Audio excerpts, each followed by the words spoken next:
Bharatiya Janata party BJP में नया राष्ट्रीय अध्यक्ष चुनने की सरगर्मियां तेज हो गई हैं और यह सियासी मंच किसी रोमांचक ड्रामे से कम नहीं।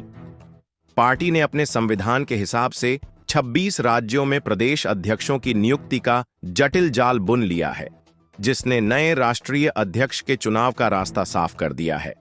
मौजूदा अध्यक्ष जेपी नड्डा का कार्यकाल जनवरी 2023 में ही खत्म हो चुका था, लेकिन 2024 के लोकसभा चुनावों की गहमागहमी के बीच इसे पहले जून 2024 तक और अब अनिश्चितकाल के लिए बढ़ा दिया गया है। लेकिन अब बीजेपी के गलियारों में बदलाव की बयार बह रही है और नए चेहरे की तलाश जोरों पर है। इस सियासी रेस में कई दिग्गजों के नाम उछल रहे हैं और हर नाम अपने आप में एक कहानी लिए हुए है। पार्टी संगठनात्मक अनुभव, क्षेत्रीय संतुलन और जातिगत समीकरणों के ताने बाने को ध्यान में रखते हुए अपना अगला सिपहसालार चुनने की जुगत में है।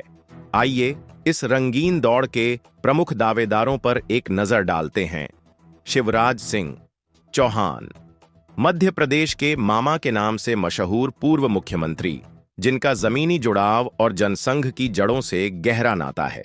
ये सहमति बनाने की कला में माहिर हैं और राष्ट्रीय स्तर पर भीड़ खींचने का दम रखते हैं। इनका नाम बीजेपी के गलियारों में सिक्के की तरह चमक रहा है।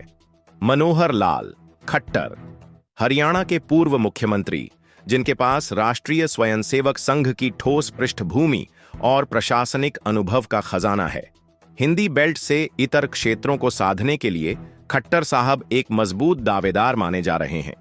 इनका शांत लेकिन दमदार अंदाज रेस को और रोचक बना रहा है। भूपेंद्र यादव, वर्तमान श्रम मंत्री और राजस्थान के इस चतुर रणनीतिकार का संगठन में पुराना रिकॉर्ड है। जातीय संतुलन और चुनावी प्रबंधन में इनकी महारत इन्हें पश्चिमी भारत का चमकता सितारा बनाती है। इनका नाम सूची में अलग ही रंग भर रहा है। धर्मेंद्र प्रधान, शिक्षा मंत्री और ओडिशा के इस करिश्माई नेता को पूर्वी भारत में बीजेपी के विस्तार का रणनीतिक चेहरा माना जा रहा है।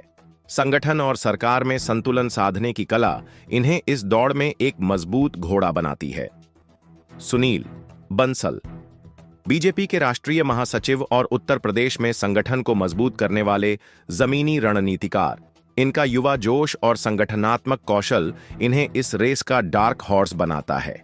विनोद तावड़े, महाराष्ट्र से ताल्लुक रखने वाले इस नेता का संगठन और शिक्षा क्षेत्र में दबदबा है।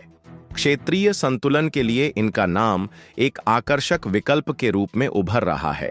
बीजेपी ने हाल ही में अपने संगठनात्मक सुधारों का तामझाम शुरू किया है, जिसमें मंडल स्तर से लेकर राज्य स्तर तक चुनावों का दौर चल रहा है।